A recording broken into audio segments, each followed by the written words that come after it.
Hello everyone, welcome to Magnet Brains. Myself Prateek Karn स्वागत करता हूं आपका अपने यूट्यूब चैनल मैग्नेट ब्रेन्स पर, जहां पर आपको मिलता है क्वालिटी कंटेंट, क्वालिटी एजुकेशन, वो भी बिल्कुल बाकायदा फ्री ऑफ कॉस्ट। केजी से लेकर के क्लास 12 तक का पूरा एजुकेशन सब आपको मिल जाएगा डिटेल्ड वीडियो फॉर्मेट में। और अगर आप हिंदी मीडियम के स्टूडेंट हैं तो आपको जानकारी है क्या करना है आपको। मैग्नेट ब्रेन्स का हिंदी मीडियम चैनल भी है, जा करके सब्सक्राइब कर लीजिएगा। एकदम याद से नोटिफिकेशन को ऑन कर लीजिएगा, ठीक है। इससे होगा क्या ना कि जैसे हिंदी मीडियम के चैनल पर कोई वीडियो अपलोड होता है, चाहे वो रिकॉर्डिंग हो, चाहे कोई लाइव क्लास हो, चाहे कोई लाइव अपडेट हो, तो उसकी जानकारियां, उसके नोटिफिकेशन सबसे पहले आप तक पहुंच जाएंगे। आप किसी भी कंडीशन में कुछ भी मिस आउट नहीं करेंगे। बस एक बात का आप खास ख्याल रखें कि हिंदी मीडियम के चैनल पे क्लास 6 से क्लास 12 तक का पूरा कंटेंट अवेलेबल है। कौन कौन से स्टेट बोर्ड्स हैं सर?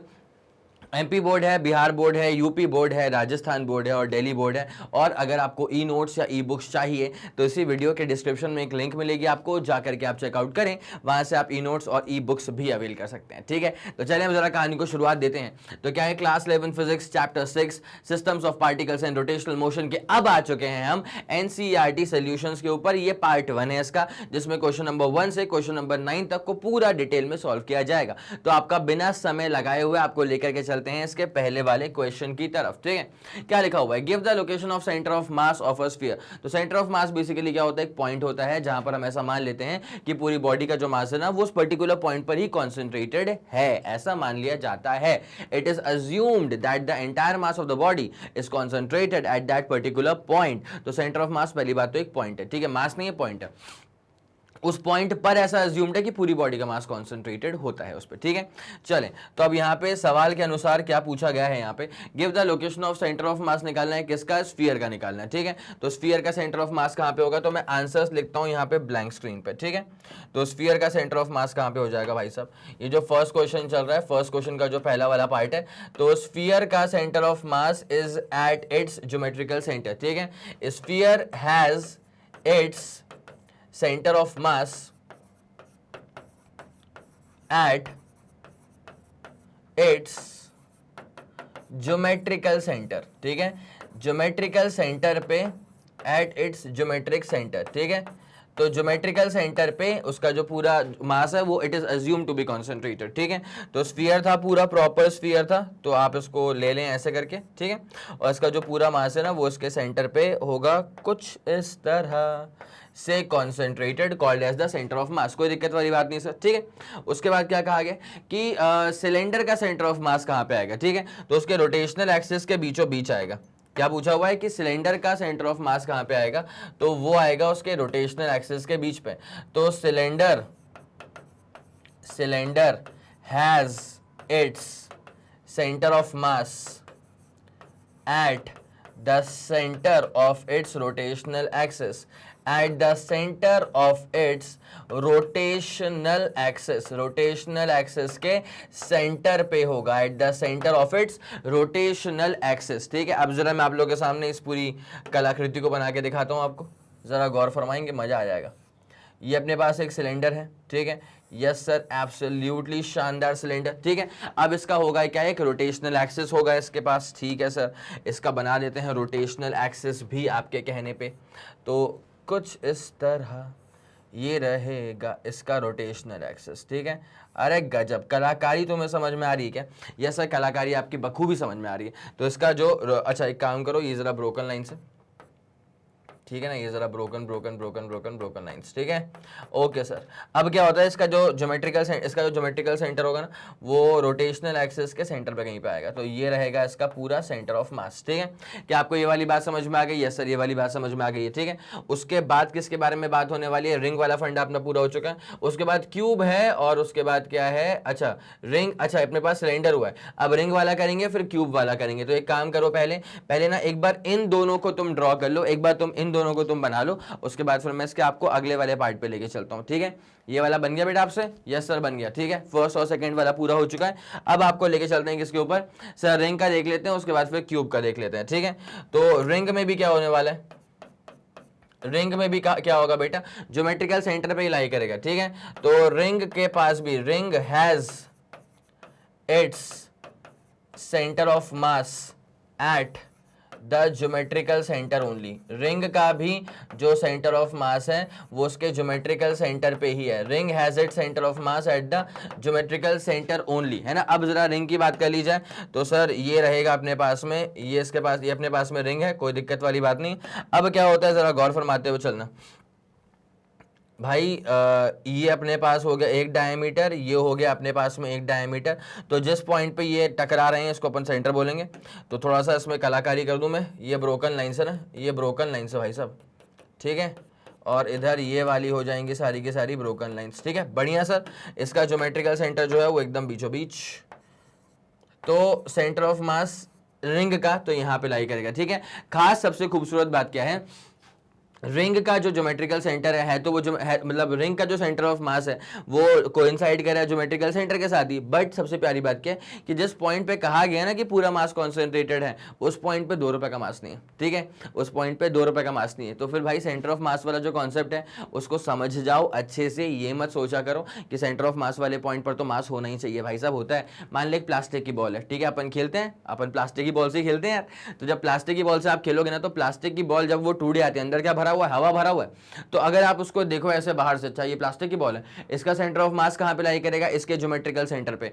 अब जरा 2 रुपए का इमेजिनेशन, अगर आप इसका सेंटर के बारे में सोचो, अगर आप इस प्लास्टिक की बॉल के सेंटर के बारे में सोचो तो भाई साहब वहां पे हवा है, वहां पे 2 रुपए का भी मास है क्या सर, बिल्कुल मास नहीं है, वहां पे हवा भरी हुई है, ठीक है। तो ये वाली बात समझ में आ रही है यहाँ पे। तो ये अपन को बताता है कि सेंटर ऑफ मास तो ऐसे पॉइंट पर भी हो सकता है जहां पे कोई मास ही ना हो। आया समझ, ठीक है सर। उसके बाद और भी कुछ आ गया इसके अंदर, और भी कुछ आ गया इसके अंदर। सर क्यूब का सेंटर ऑफ मास कहां पे लाई करेगा, तो भाई क्यूब का सेंटर ऑफ मास लाई करेगा वहां पे जहां पे डायगोनल्स इंटरसेक्ट कर रहे होंगे, ठीक है। मैं इसको लिख देता हूं। तो एक क्यूब है, उसका सेंटर ऑफ मास कहां पे लाई करेगा, जहां पे उसके डायगोनल जो है ना वो इंटरसेक्ट कर रहे होंगे। तो मैं इसको लिख देता हूं कि cube has its centre of mass, cube का सेंटर ऑफ मास कहां पे होगा, cube has its centre of mass at a point, एक ऐसे पॉइंट पे, eight a point eight which the diagonals coincides, at which the diagonals of the cube gets intersected, ठीक है। ऐसा पॉइंट जहां पे क्यूब के डायगोनल्स इंटरसेक्ट कर रहे होते हैं, उस पर्टिकुलर पॉइंट पे कहा जाता है कि वो उसका ज्योमेट्रिकल सेंटर हो गया ना क्यूब का। तो अगर क्यूब का ज्योमेट्रिकल सेंटर हो गया तो बस वहीं उसका सेंटर ऑफ मास भी लाई करेगा, ठीक है। तो diagonals of the cube gets intersected, ठीक है। ओके सर, कोई दिक्कत वाली बात बिल्कुल भी नहीं आ रही है। तो मैं आपको जरा इसमें कलाकृति करके दिखा दूं ताकि तुम्हें पूरी कहानी बेहतरीन तरह से समझ में आ जाए, ठीक है। चलें सर, ओके, ये लग रहा है बढ़िया, बताओ भाई लग रहा है बढ़िया। यस सर, बिल्कुल लग रहा है बढ़िया। कैसी बात कर रहे हैं सर, आपने बनाया और बढ़िया नहीं होगा, हम में इतनी हिम्मत कि हम ऐसा बोल दें। चलें चलें चलें, बढ़िया लग रहा है। ओके, अब देखना पूरा बनाऊंगा ना मैं, रुक जा बस 2 मिनट, ठीक है। अब ये आधा ही है, कुछ इस तरह यहाँ से जोड़ दो और कुछ इस तरह यहाँ से जोड़ दो, ठीक है। इसको भी जोड़ दो बेटा, ये बन गया अपने पास में प्रॉपर क्यूब, ठीक है। ये तुम्हारा रूम है, कोई दिक्कत वाली बात तो नहीं है, पक्की बात है। अब बताऊं क्या, ऐसे माने तू किसी रूम में बैठा हुआ है ना, तो भाई एक उस कोने से एक इस कोने तक, एक इसको मार दे डायगोनल, ठीक है, और एक उस कोने से एक उस कोने को मार दे डायगोनल। तो ये जो दोनों डायगोनल्स जिस पॉइंट पे करेंगे ना इंटरसेक्ट, वो इस वाले पॉइंट को कहा जाएगा सेंटर ऑफ मास। कोई दिक्कत तो नहीं। तो मैं इसको पूरा बना के आपको दिखा दूं एक बार। फीलिंग वाली बात है भाई, पूरी फीलिंग वाली बात है। सामने वाला कॉर्नर और पीछे का नीचे वाला कॉर्नर, ठीक है, कोई दिक्कत तो नहीं, ये सब पूरा क्लियर है। और उसके बाद क्या करेंगे अपन, पीछे वाला और ये सामने वाला, ठीक है। तो ये जो अपन ने बनाए हैं अभी कलाकृति, ठीक है, इसके अनुसार जिस वाले पॉइंट पर इंटरसेक्शन हो रहा है यहां पर बन जाएगा तुम्हारा सेंटर ऑफ मास, ठीक है। ये जिस पॉइंट पे डायगोनल्स का इंटरसेक्शन हो रहा है यहाँ पे आ जाएगा सेंटर ऑफ मास। मेरे ख्याल से अब आपने अपने दिमाग में ये वाला फंडा भी क्लियर हो गया होगा। तो जल्दी से इसका स्क्रीनशॉट ले लीजिए ताकि अपन बढ़ें इसके अगले वाले सवाल की तरफ। कोई दिक्कत है क्या? नहीं सर, पूरा फंडा क्लियर है। Okay sir, done done done done हो चुका है।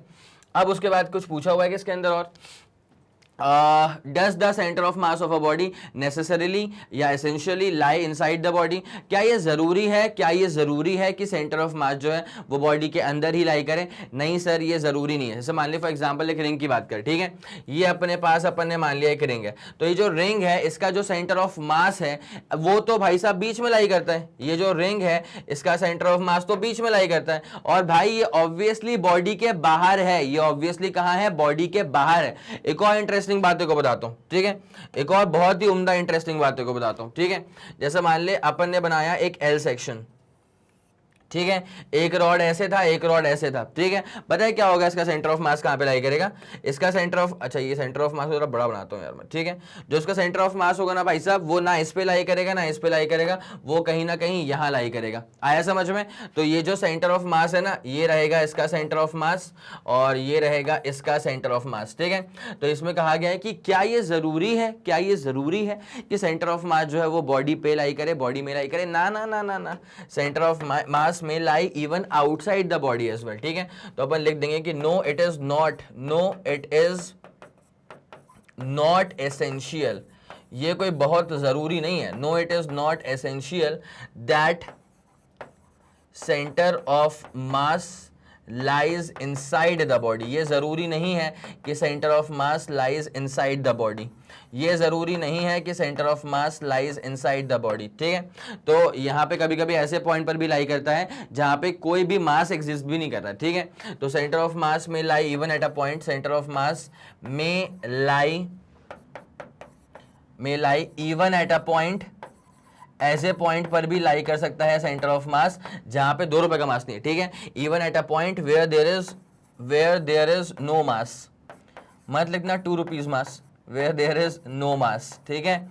यस सर, ये वाला फंडा हमें समझ में आ गया। एग्जाम्पल के तौर पे आप लिख देना, एग्जाम्पल के तौर पे आप लिख दीजिएगा, एक यूनिफॉर्म सर्कुलर रिंग है, ठीक है, रिंग हो गया, एल सेक्शन ऑफ रॉड्स हो गया, ये जो राइट में बना के रखा है एल सेक्शन ऑफ रॉड्स हो गया, एक्सेट्रा। ऐसे बहुत सारे एग्जाम्पल्स है भाई साहब, ऐसे बहुत सारे एग्जाम्पल्स हैं जहां पे सेंटर ऑफ मास जो है ना वो बॉडी के ही बाहर लाई करता है, बॉडी पे लाई नहीं करता, ठीक है। आया समझ?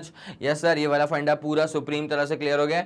जल्दी इसका स्क्रीनशॉट लीजिएगा। 3 2 1 ready go. Super done, super clear, एक तरफा शानदार, जबरदस्त। आ जाए, अब आते हैं अपन इसके दूसरे वाले क्वेश्चन की तरफ, ठीक है। क्या कहा गया है? In the HCl molecule, sir जी केमिस्ट्री नहीं, केमिस्ट्री नहीं, सेंटर ऑफ मास वाला फंडा है। In the HCl molecule the separation between the nuclei of 2 atoms hydrogen and chlorine, कौन सा वाला भारी है? सर अपने पास जो क्लोरीन वाला होता है वो भारी होता है, ठीक है। तो इन the HCl molecule the separation between the nuclei of the 2 atoms is this much, ठीक है। भाई साहब एंगस्ट्रैम में कहानी जो है वो लिख करके रखी हुई है, ठीक है। एंगस्ट्रैम में कहानी जो है वो लिख करके रखी हुई है, आप मैं स्क्रीन से हट गया हूं ताकि आप लोग उसको अच्छे से नोट डाउन कर सकें, ठीक है। Find the approximate location of the center of mass of the molecule given that a chlorine atom is about 35.5 times as massive as a hydrogen atom। जितना मास आप लोगे हाइड्रोजन के एटम का, उसका 35.5 गुना मास होगा क्लोरीन के एटम का। शानदार सर, ठीक है। उसके बाद and nearly all the mass of an atom is concentrated at its nucleus, ये बात तो हम पहले से ही जानते हैं। तो अब इसका सेपरेशन डिस्टेंस कितना है? तो न्यूक्लियाई के बीच की जो दूरियां है ना, ये दूरियां 1.27 एंगस्ट्रॉम है। 1 एंगस्ट्रॉम क्या होता है? 10 की पावर -10 मीटर के बराबर, ठीक है। अब आपको निकालना है क्या होगा location of the centre of मास, क्या होगा आपका location of the centre of मास। चलें सर करें शुरुआत, लोकेशन निकालना ऑफ द सेंटर ऑफ मास। तो ये रहेगा अपने पास हाइड्रोजन और ये रहेगा अपने पास में क्लोरीन, ठीक है। तो अब जो हाइड्रोजन की आप बात कर रहे हैं, इसका मास आप कितना ले लेंगे? इसका मास आप सर m ले लीजिए, कोई दिक्कत वाली बात नहीं है, ठीक है। और इसकी जो आप बात कर रहे हैं, इसका मास क्या ले लेंगे? 35.5 टाइम्स m ले लेंगे, चलेगा आप लोग को। तो हाइड्रोजन का जो न्यूक्लियाई है उसका मास अपन ने m के बराबर ले लिया, और जो क्लोरीन का न्यूक्लियाई है उसका मास हम लोगों ने क्या ले लिया है? 35.5। सर ये कैसे ले लिया? बिकॉज वो सवाल में ही गिवन था कि इतना ही लेके चलना है, ठीक है। अपने मन से कुछ भी नहीं करे हैं, सेंटर टू सेंटर जोड़ेंगे सर, ठीक है। सेंटर टू सेंटर जोड़ेंगे, और जो ये दूरियां है ना, ये है 1.27 angstrom if I am not wrong. Yes sir, 1.27 angstrom के बराबर की इसकी दूरियां हैं। ओके बढ़िया सर, चलें आ जाए आ जाए आ जाए। तो भाई साहब यहां से लेकर के यहां तक की जो दूरी है ना, ये पूरी दूरी अपने को गिवन है एज 1.27 एंगस्ट्रॉम। निपटा देंगे इसको भाई साहब, यहाँ बीच में से जरा निपटाएं इसको। तो ये अपने पास हो जाएगा कितना 1.27 एंगस्ट्रैम। ये अपने पास में कितना हो जाएगा सर 1.27 एंगस्ट्रैम। आ जाओ भाई देखो उसको अरे भाई साहब इतने से नहीं करना भाई, 1.27 एंगस्ट्रैम। ओके सर बढ़िया है। तो अब क्या है कि ये पूछा है कि इसका सेंटर ऑफ मास कहाँ पे लाई करेगा। देखो अगर दोनों बॉडीज का मास एकदम एग्जैक्टली बराबर होता है ना, तो फिर ऐसे कंडीशन में क्या होता है कि सेंटर ऑफ मास एकदम बीचों बीच आता है। लेकिन अगर ऐसा है कि एक बॉडी हल्की है दूसरी वाली बॉडी भारी है, तो सेंटर ऑफ मास जो है ना वो जरा सा शिफ्ट हो जाता है towards a body having heavy mass. तो इस बात में आप जरा अच्छा से ध्यान रखें अपना कि भाई इसका मास हल्का है इसका मास भारी है, तो ये जो सेंटर ऑफ मास वाला जो पॉइंट होगा ना वो दरअसल क्या है, अपन वैसे तो अभी मालूम नहीं कहां पे रखना है, लेकिन इतना जरूर मालूम है कि थोड़ा सा ये भारी वाले मास के करीब जाएगा सेंटर ऑफ मास। ठीक है, ये आया समझ? यस सर, ये वाला फंडा समझ में आ गया। तो फिर सेंटर ऑफ मास जो है ना वो थोड़ा सा इस तरफ को लाई करेगा। बोलो हाँ कि ना? यस सर, सुप्रीमली तरह से ये वाली बात क्लियर है। ठीक है, तो अब एक काम करेंगे अपन, एक काम करेंगे, सुनो मेरी बात।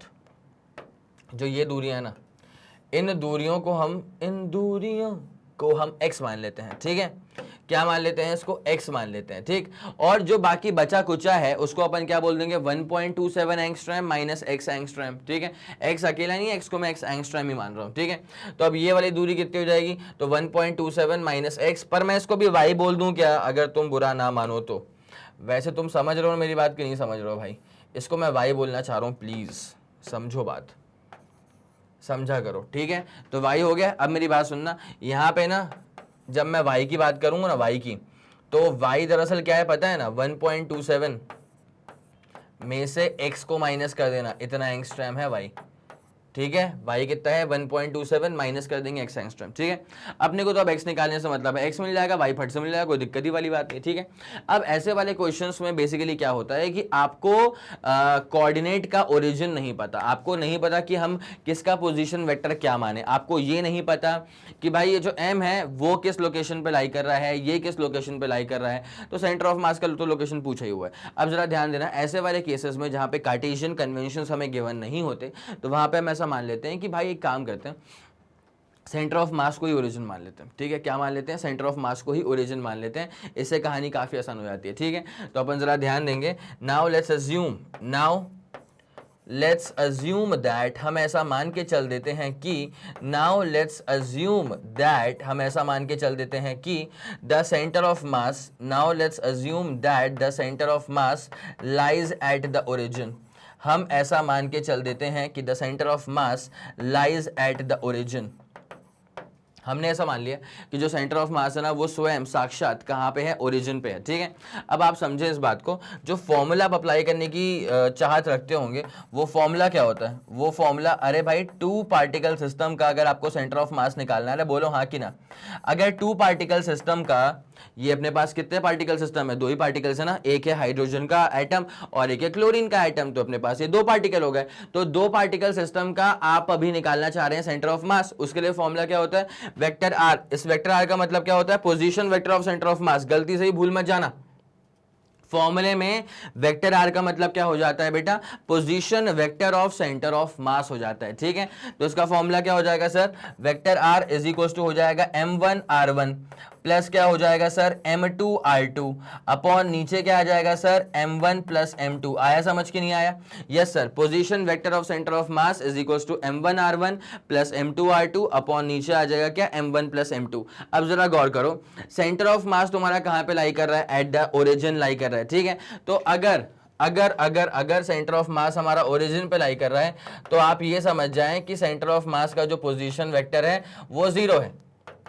अगर वो 0 है तो एक बात मैं आपको बताऊं, m1r1, भाई m1r1 जो है ना वो जा रहा है पीछे की तरफ, r1 तो पीछे था तो माइनस कर देना, प्लस क्या हो जाएगा? m2r2, क्योंकि r2 राइट में जा रहा है, अपॉन नीचे क्या हो जाएगा सर? m1 प्लस m2, और ये 0 के बराबर हो गया। तो बेसिकली माइनस का m1r1, अरे रे ये तो फॉर्मूला था ना, बस ये वाला था सिर्फ और सिर्फ फॉर्मूला। लेकिन अब आपको दिमाग लगाना पड़ेगा कि भाई अगर ये सेंटर ऑफ मास है तो इससे अपन m के लिए पीछे की तरफ भाग रहे हैं, जब इससे अपन m के लिए पीछे की तरफ भाग रहे हैं तो भाई साहब ये अपने पास माइनस हो जाएगा ना? नहीं आया समझ? आया समझ?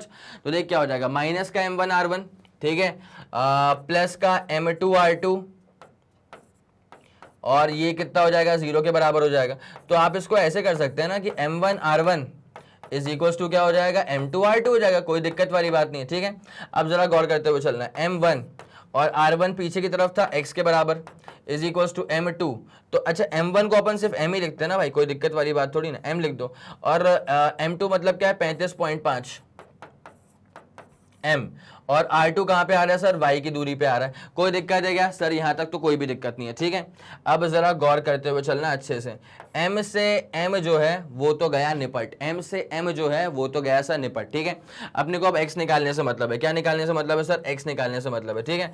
तो x इज इक्वल टू कितना हो जाएगा, 35.5 और y कितना हो जाएगा, तो y मेरे पास है 1.27 माइनस एक्स, ठीक है। तो 1.27 माइनस एक्स एंगस्ट्रैम, ठीक है। एंगस्ट्रैम का मतलब क्या होता है, 10 की पावर माइनस 10।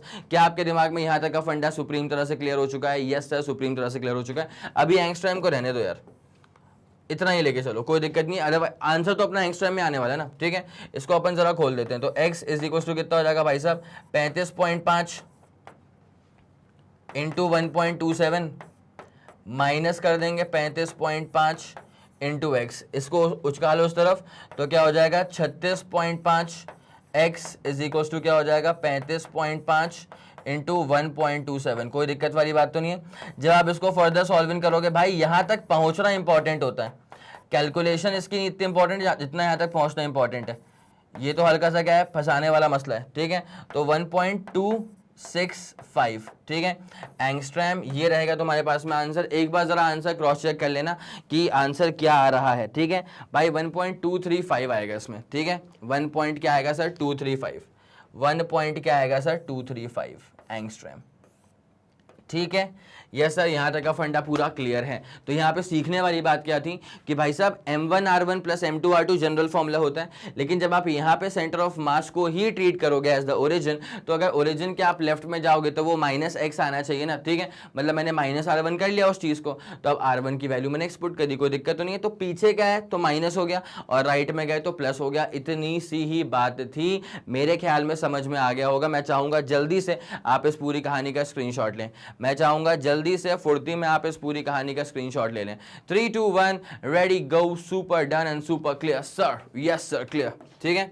चलें, okay, this question is all done and done for you.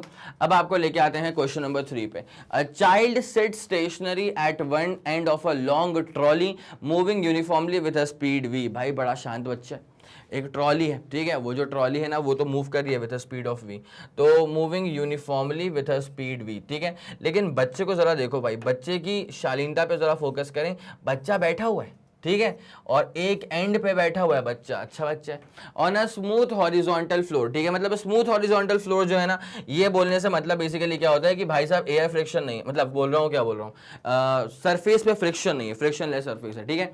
अब उसके बाद क्या हो रहा है, अब बच्चा उड़ गया भाई, अब ये कुछ करेगा।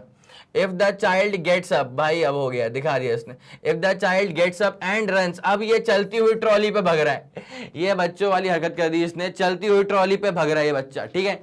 About on the trolley in any manner, किसी भी मैनर में जो ऐसे ऐसे ऐसे होकर भाग रहा है।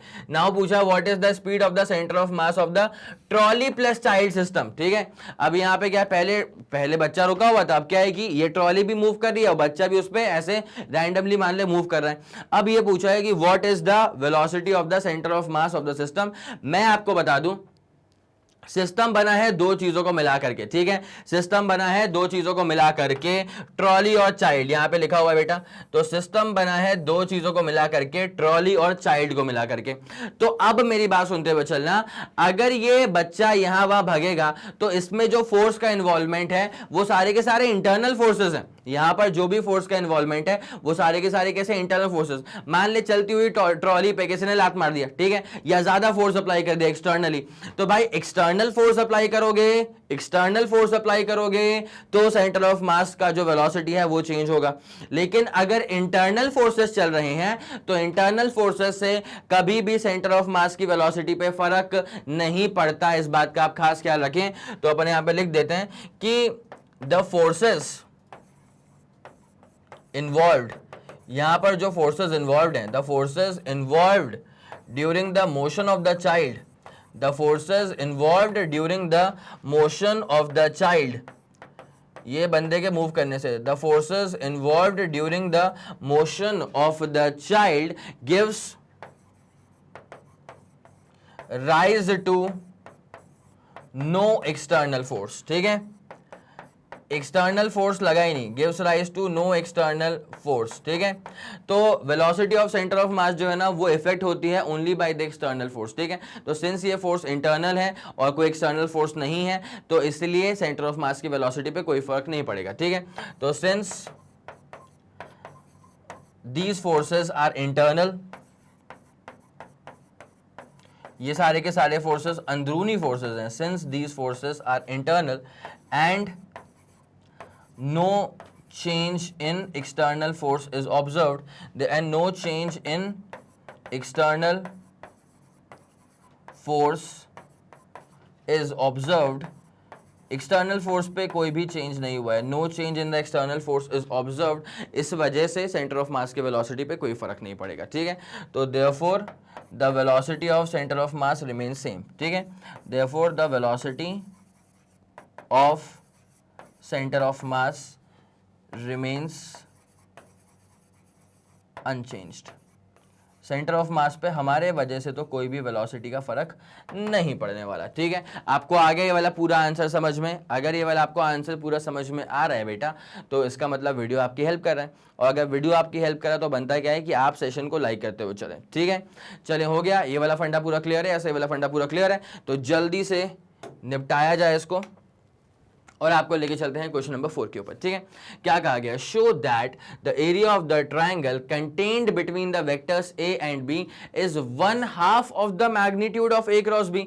शो करना है कि area of the triangle between the vectors A and B, A vector बना दो, बी वेक्टर बना दो, दोनों को कोइनिशियल कर लेना, मतलब सेम पॉइंट से स्टार्ट हो रहे हैं, ठीक है। ए वेक्टर बना दो, बी वेक्टर बना दो, show that the area of the triangle contained between the vectors is only 1/2 of the magnitude of A cross B. भाई दो वेक्टर्स का क्रॉस मल्टीप्लिकेशन हो रहा है तो क्या होगा, उसका magnitude A B sine theta, ठीक है। एक बार जरा सेल्फ ट्राई करें, बन गया तो बहुत शानदार, सही आंसर कमेंट सेक्शन में अपने असली नाम के साथ लिख दीजिएगा, सही आ गया तो बहुत जबरदस्त, बहुत बढ़िया, बधाइयां। गलत अगर हो गया तो कोई दिक्कत नहीं है, मैं सॉल्व करूंगा, लेकिन सेल्फ ट्राई तो बनता है सवाल के ऊपर है, जल्दी करना प्लीज। चलें फिर, बढ़िया, कोई दिक्कत तो नहीं हुआ कुछ। अब जरा इसको देखा जाए कैसे करेंगे इसको अपन सॉल्व, ठीक है। देखो भाई, तो यहाँ पे क्या है, show that the area of the triangle contained between the vectors A and B. तो अपने हिसाब से मैंने कहा था कि भाई कोइनिशियल वेक्टर्स ले लो, आसानी रहेगी। तो ये ले लिया अपन ने वेक्टर ए और ये ले लिया है अपन ने बोले तो वेक्टर बी, ठीक है। तो ये ए वेक्टर ले लिया है और यहाँ ले लिया अपन ने बी वेक्टर। अब जरा करते हैं अपन इसको एक्स्ट्रापोलेट, ठीक है। Just focus just focus just focus,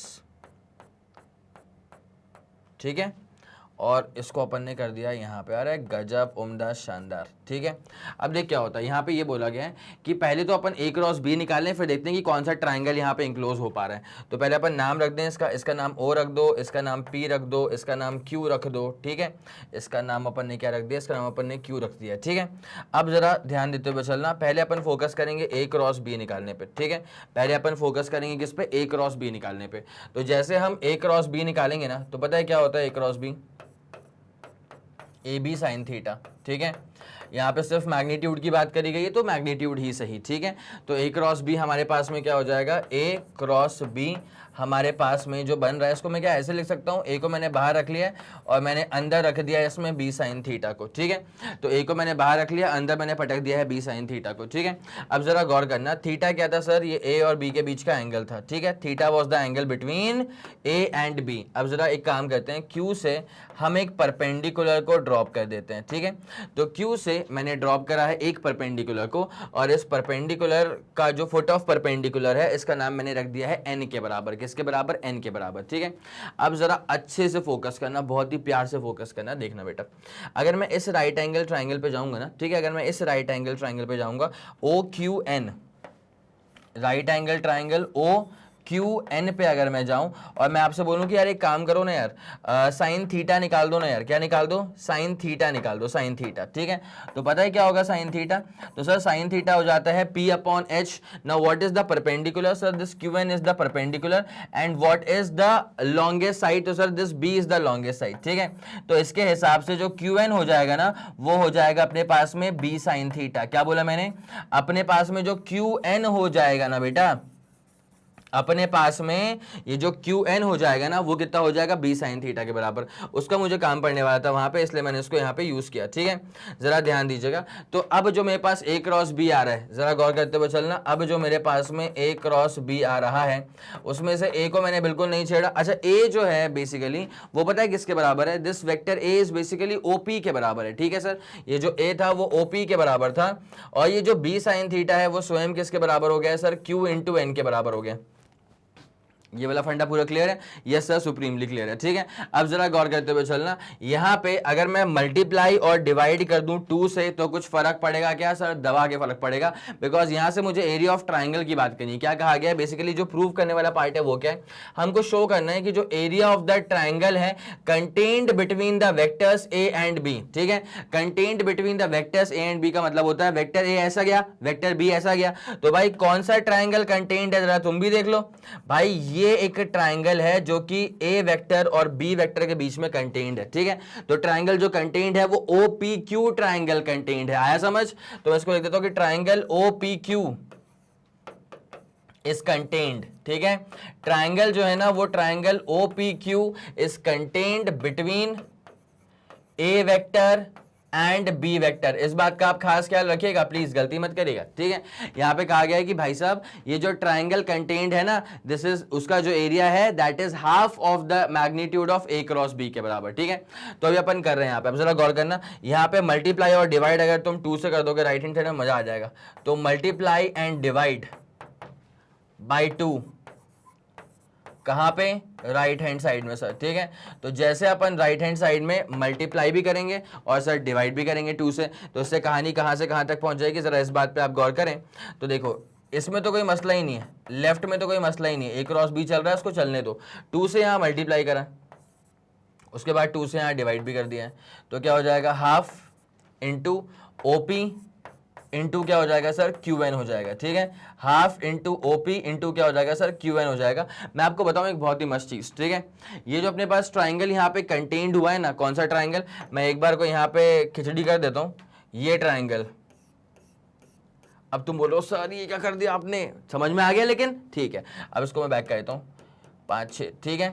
अब समझना, तो यहाँ पे जो अपने पास मैं जिस ट्राइंगल की आपसे बात कर रहा हूँ ना उसका एरिया कैसे निकालोगे भाई साहब, हाफ इंटू बेस कितना है ओपी और हाइट कितनी अपने पास में क्यू एन के बराबर है, ठीक है। तो half into OP into Q N, तो अपने पास ये बेसिकली क्या बन गया, vector A cross B is equals to twice, और ये जो आपको नजर आ रहा है ना this is the area of the triangle contained, ठीक है। मैंने कहा था कि भाई ये बोला है कि area of the triangle contained is basically half of A cross B, ठीक है। अब ये जो area of the triangle contained है तो वो ट्राइंगल कंटेन्ड ही ओपी क्यू है, तो अपन इसको क्या बोल देंगे, twice of area of triangle OP Q. क्या बोल देंगे इसको अपन, twice of area of the triangle, कौन सा ट्राइंगल है, ओपी क्यू वाला ट्राइंगल है। बढ़िया बढ़िया बढ़िया, कंटेन्ड ट्राइंगल कौन सा है सर, ओपी क्यू वाला ट्राइंगल है। इसके हिसाब से जैसे ही आप एरिया निकालने के पीछे पड़ेंगे, इसके हिसाब से जैसे ही आप area of contained triangle OPQ की बात करेंगे, ठीक है। तो एरिया ऑफ ट्राइंगल OPQ मतलब कंटेन्ड ट्राइंगल का area is basically half of, ये अपने पास क्या हो जाएगा, magnitude of A cross B, half of magnitude of क्या हो जाएगा, ए क्रॉस बी। इतनी आरामदायक बात है, तो हेंस ये आपका हो चुका है प्रूव्ड, ये आपका हो चुका है हेंस प्रूव्ड, कोई दिक्कत तो नहीं है सर। ये वाला फंडा अपना हो चुका है डन डन डन डन। मैं चाहूंगा कि इस खूबसूरत से आंसर का आप स्क्रीनशॉट ले लें, अगर आप नोट करते हुए चलेंगे तो मजा ही आ जाएगा, अगर आप इसको नोट करते हुए चलेंगे तो मजा ही आ जाएगा, लेकिन अगर समय की पाबंदियां हैं तो फिर आप इसका स्क्रीनशॉट ले सकते हैं। हो गया 3 2 1 ready go, super clear, super done sir, okay clear. आ जाओ क्वेश्चन नंबर 5 के ऊपर। Show that A dot B cross C, B भी वेक्टर है, सी भी वेक्टर है और ए भी वेक्टर है, ठीक है।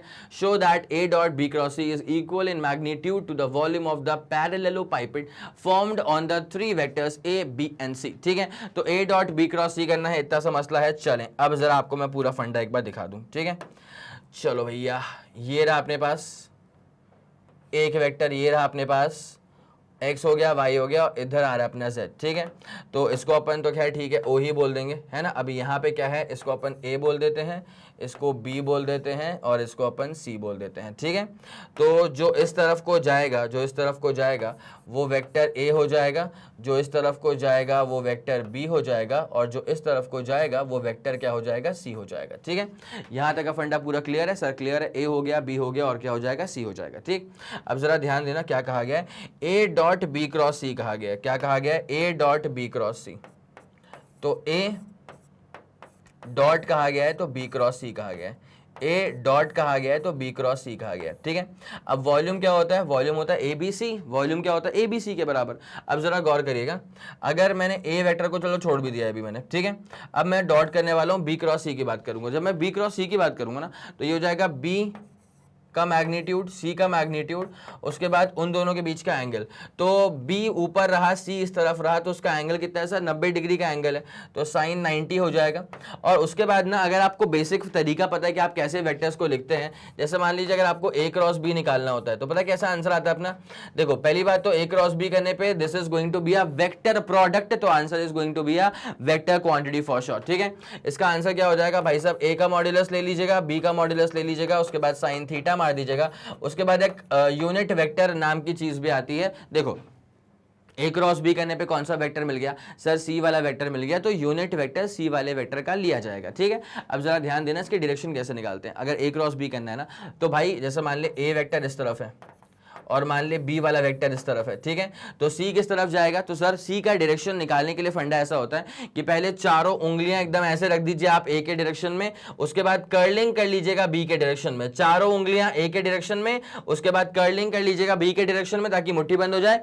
उस कंडीशन में जो अंगूठे की डायरेक्शन होती है उसे कहा जाएगा सी का डायरेक्शन, और उसी डायरेक्शन का फिर आप लेते हैं यूनिट वेक्टर। ये वाला फंडा समझ में आ गया? यस सर, ये चीज हम लोग जानते थे पहले से। बहुत बढ़िया बेटा, एक तरफा, बहुत शानदार। अब जरा गौर करते हुए चलेंगे। तो अपने पास बी क्रॉस सी करना था, तो बी इस तरफ हो गया था और सी ऐसे बाहर आ रहा था, ठीक है। तो अपने पास जो अंगूठा आएगा वो जाएगा ए के डायरेक्शन में, तो आप इसमें ले लेंगे ए के अबाउट का यूनिट वेक्टर, कोई दिक्कत नहीं है सर, ठीक है। तो ए का वेक्टर b इंटू सी आ जाएगा और ये आ जाएगा a का यूनिट वेक्टर, ठीक है। तो a का वेक्टर, उसके बाद a का ही यूनिट वेक्टर, उसके बाद b और c आ जाएगा। यहां तक का फंडा पूरा क्लियर है सर? बहुत ही उम्दा तरह से क्लियर है, ठीक है। अब जरा आप यहां पे आ जाएं। तो अब जो आपको मिलने वाला है, ठीक है, वो क्या मिलने वाला है, देखो भैया ए वेक्टर को बिल्कुल मत छेड़ना। अब मेरी बात सुनना अच्छे से, एक फॉर्मूला होता है, देखो वेक्टर इक्वल टू क्या होता है, यूनिट वेक्टर इनटू मॉड्यूलस। अगर समझ में नहीं आ रहा जरा यहाँ पे गौर करो। मान लो कोई एक वेक्टर मैंने लिखा है 5i कैप, तो ये क्या है, ये बेसिकली वेक्टर है, ठीक है।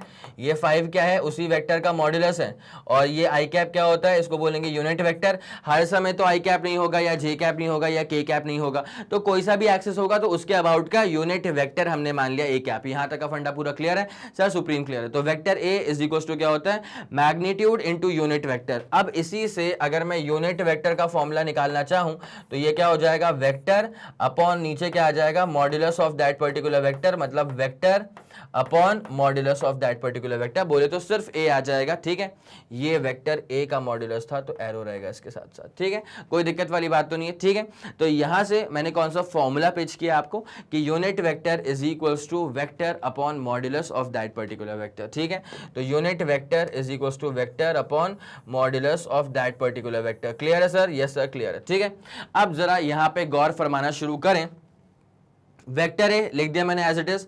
उसके बाद यूनिट वेक्टर को कैसे लिखा जाएगा सर? यूनिट वेक्टर को लिखा जाता है vector upon modulus of that particular vector, और बगल में क्या आ जाएगा, b इंटू सी, ठीक है सर। बढ़िया चल रहा है, कोई दिक्कत नहीं है। तो अब ये a डॉट ए जब करोगे ना, तो a का मॉड्यूलस, उसके बाद a का मॉड्यूलस, उसके बाद कॉस ऑफ उन दोनों के बीच का एंगल, ठीक है भाई। पहला वेक्टर a वाला वेक्टर है, दूसरा वेक्टर भी a वाला वेक्टर है, तो जब दोनों वेक्टर सेम डायरेक्शन में चले गए हैं तो क्या एंगल बनेगा सर, 0, ठीक है। अगर अगर दोनों वेक्टर सेम डायरेक्शन में चले गए तो क्या एंगल बनेगा सर, जीरो एंगल बनेगा, ठीक है। और उसके बाद यहाँ पे नीचे क्या आ जाएगा, ए आ जाएगा और बगल में क्या आ जाएगा सर, बी इंटू सी आ जाएगा, ठीक है। अब जरा गौर करना, यहाँ पे जब काटा पीटी अपन मचाएंगे ना तो क्या हो जाएगा, ए स्क्वायर अपॉन ए करेंगे तो ए बच जाएगा, वहां से आ जाएगा बी और यहाँ पे आ जाएगा सी। और कॉस जीरो की वैल्यू क्या होती है सर, कॉस जीरो की वैल्यू होती है 1, ठीक है। कॉस जीरो की वैल्यू क्या होती है सर, कॉस जीरो की वैल्यू होती है 1। तो यहां से हम समझ सकते हैं कि जो वॉल्यूम आ रहा है, ठीक है, जो पैरेललोपाइपेड का जो वॉल्यूम आ रहा है वो आ जाएगा ए बी सी के बराबर। इतनी खूबसूरत सी बात है कि आपको यहां तक का फंडा समझ में आ गया, ठीक है। So this is basically nothing but just the volume of the parallelepiped, volume of the parallelepiped. चलिए sir, okay, done done done done. तो शुरुआत कहां से करी थी अपन ने, शुरुआत अपन ने यहां से करी थी, ठीक है। कहा गया था कि ए डॉट बी क्रॉस सी को प्रूफ करना था कि वो किसके बराबर आ जाएगा सर, ये आ जाएगा वॉल्यूम ऑफ द पैरेललोपाइपेड के बराबर। तो यस सर आ गया। बताएं, ये शानदार सी बात आपको समझ में आ गई क्या, ठीक है। अगर ये समझ में आ गई तो मैं चाहूंगा आप इसका स्क्रीनशॉट लेंगे। अगर ये समझ में आ गई तो मैं चाहूंगा आप इसका स्क्रीनशॉट लेंगे, उसके बाद फिर आपको कहानी में आगे लेकर के चलते हैं। पक्का पूरा फंडा क्लियर है, 3 2 1 ready go, super clear, super done sir, okay clear. अब आपको लेके चलेंगे इसके अपन अगले वाले सवाल की तरफ। क्वेश्चन नंबर 6 आ गया, find the components along the X Y Z axis of the angular momentum L of a particle whose position vector is R with components X Y Z, ठीक है ठीक है ठीक है। And momentum, linear momentum P के बराबर हो गया है, विद कंपोनेंट्स पी एक्स है, पी वाई है, पी जेड है। शो करना है that if the particles moves only in the X Y plane, सिर्फ पार्टिकल जो है वो सिर्फ एक्स वाई प्लेन में मूव कर रहा है, then the angular momentum has only a Z component.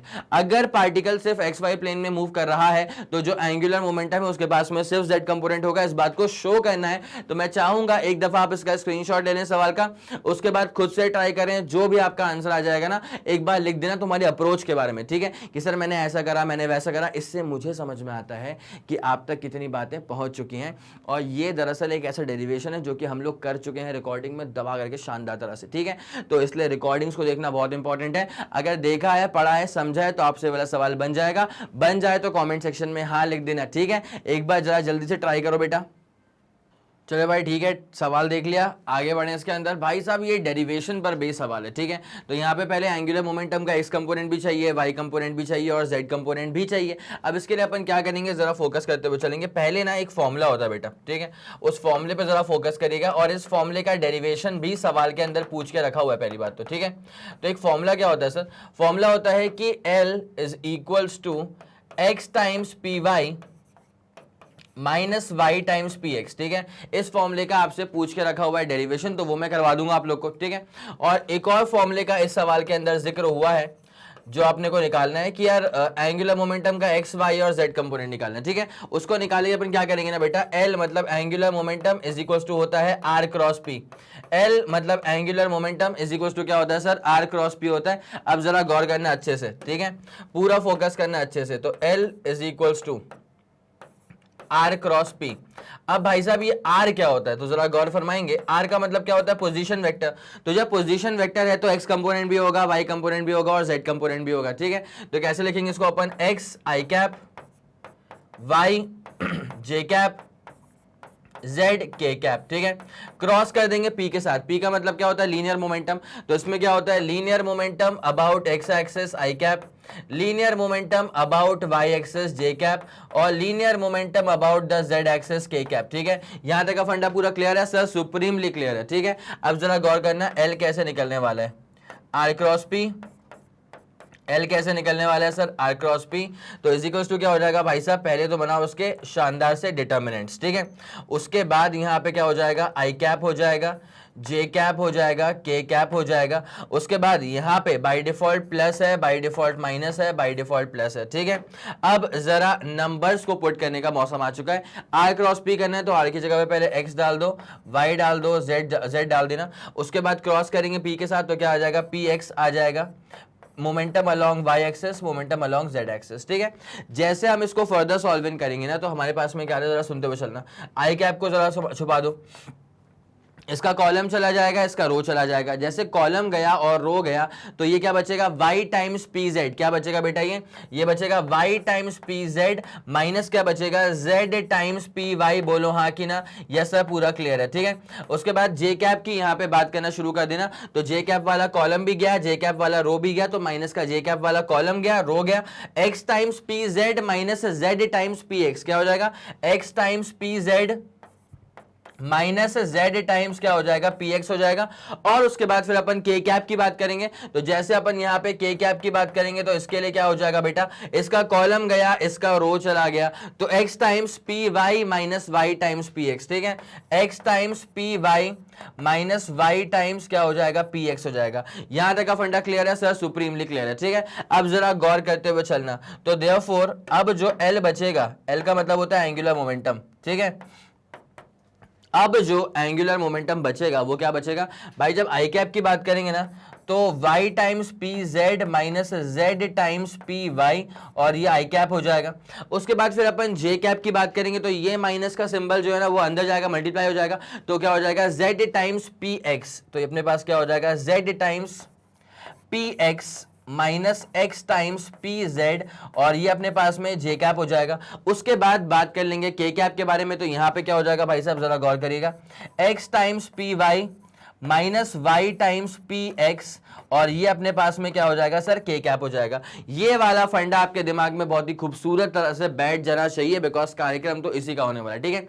अब मैं क्या करूंगा, इस पूरे को मिटा दूंगा, बस ये लास्ट वाला फॉर्मूला जो है बस वो मेरे काम का रहेगा अभी तो, लेकिन आपके लिए पूरा इंपॉर्टेंट है। तो भाई साहब एक काम करें, जल्दी से आप इसका स्क्रीनशॉट लेंगे, जल्दी से जल्दी, तुरंत से पहले फुर्ती में आकर के आप इसका स्क्रीनशॉट लेंगे। 3 2 1 ready go, super clear, super done. चलें अब बढ़िया, अब जरा गौर करना, इसको निपटा रहा हूं मैं पूरा, ठीक है। ध्यान देना, बस जो आखिरी वाला फॉर्मूला है ना, बस वही फॉर्मूला मेरे काम का है और कुछ नहीं, ठीक है।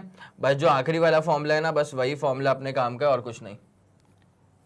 ये तो पूरा प्रोसेस करवाइए तुम लोग को, है ना। अब निकलवाना था अपने को कि भाई एंगुलर मोमेंटम का एक्स कंपोनेंट क्या होगा, वाई कंपोनेंट क्या होगा, जेड कंपोनेंट क्या होगा, and so on so on so on, ठीक है। तो भाई साहब पहले तो भाई ये अपने पास जो अपने पास इक्वेशन आई है इसको उचकाओ ऊपर की तरफ, ठीक है। ये रहेगा, ये रहेगा, ये रहेगा, इसको अपन ने उचका दिया ऊपर की तरफ, कोई दिक्कत वाली बात नहीं है सर, पूरा फंडा क्लियर है, ठीक है। अब जरा गौर करते हुए चलना अच्छे से, देखो एंगुलर मोमेंटम जो होता है कैसे लिखते हैं उसको अपन, एंगुलर मोमेंटम एक्स एक्सिस पे I cap, angular momentum Y axis पर जे कैप, और एंगुलर मोमेंटम जेड एक्सिस पर के कैप, ठीक है। तो देयरफॉर यहीं से हमें क्या बात समझ में आ जाएगी, जरा गौर करना। आई कैप के साथ जो भी लिखा है वो एल सबस्क्रिप्ट एक्स है, मतलब एक्स कंपोनेंट है। जे कैप के साथ जो भी लिखा है मतलब वो एंगुलर मोमेंटम का वाई कंपोनेंट है।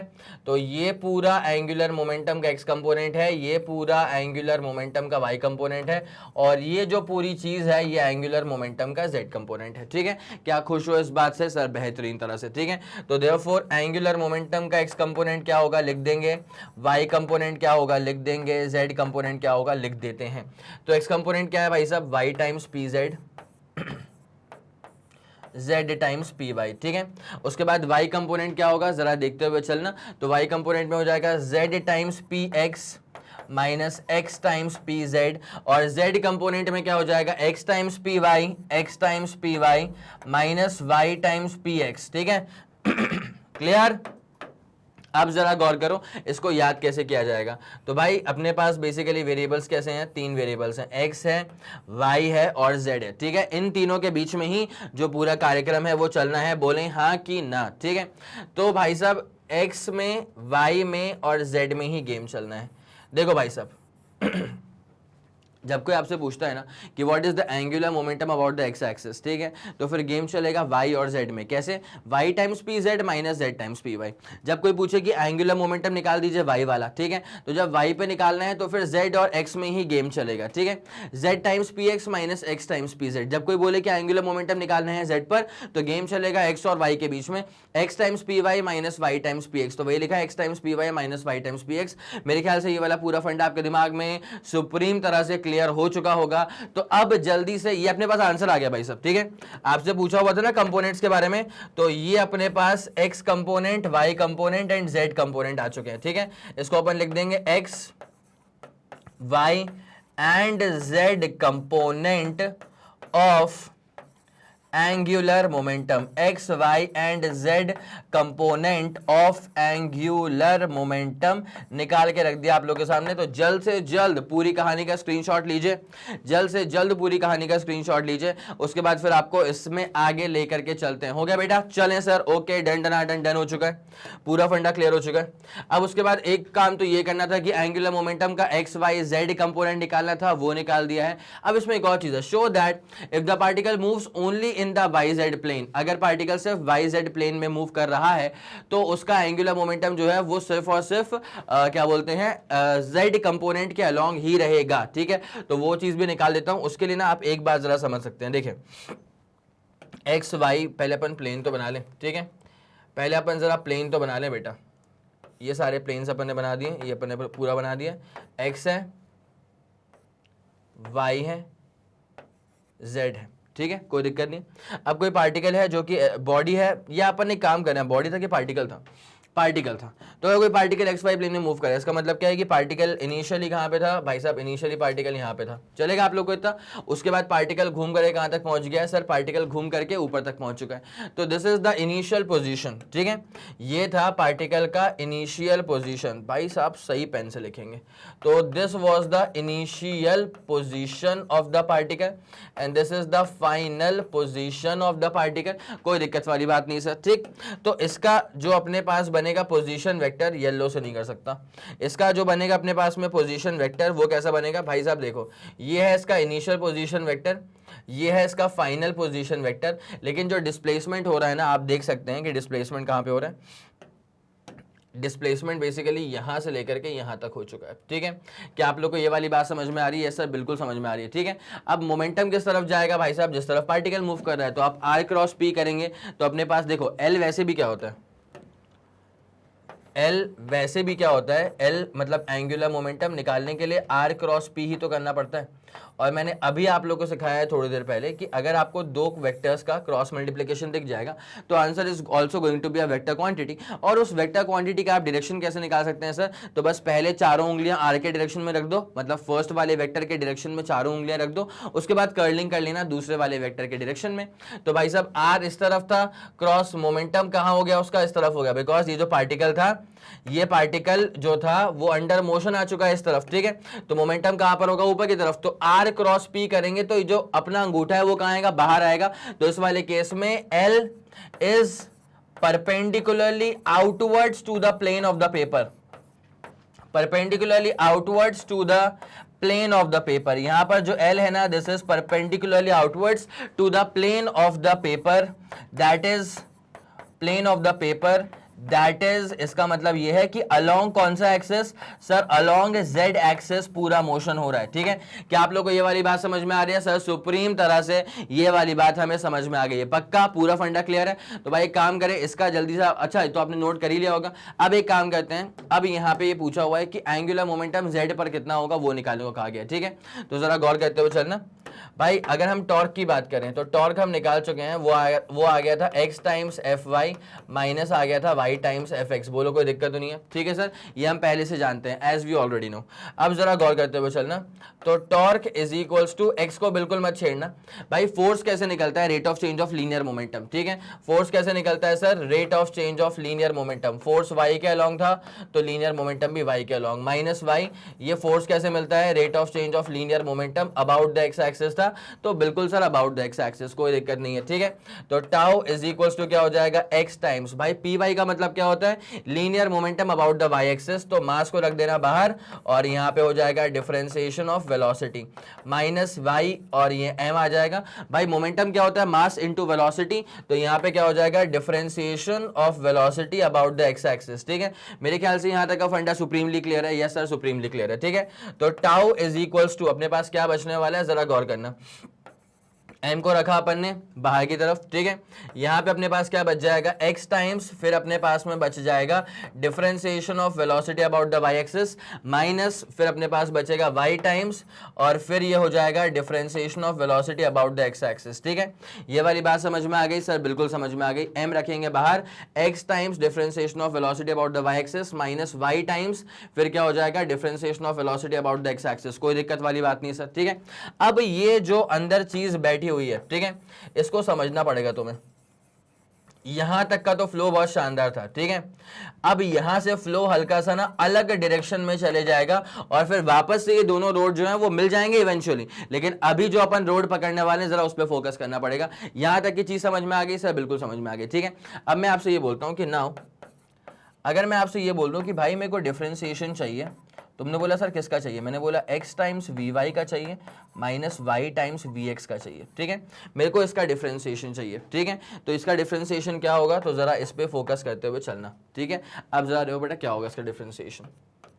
जब x टाइम्स वी वाई, ये दोनों चीजें हैं मल्टीप्लिकेशन में और दोनों ही वेरिएबल्स हैं। जब दो वेरिएबल्स का मल्टीप्लिकेशन में करना पड़ता है डिफरेंशिएशन, जब दो वेरिएबल्स का मल्टीप्लिकेशन में करना होता है डिफरेंशिएशन, तो फॉर्मूला क्या होता है, first function as it is differentiation of second function plus second function as it is differentiation of first function, ठीक है। तो हम क्या करेंगे, x को छोड़ देंगे, ठीक है, और उसके बाद फिर डिफरेंशिएट कर देंगे velocity about the y axis को, ठीक है।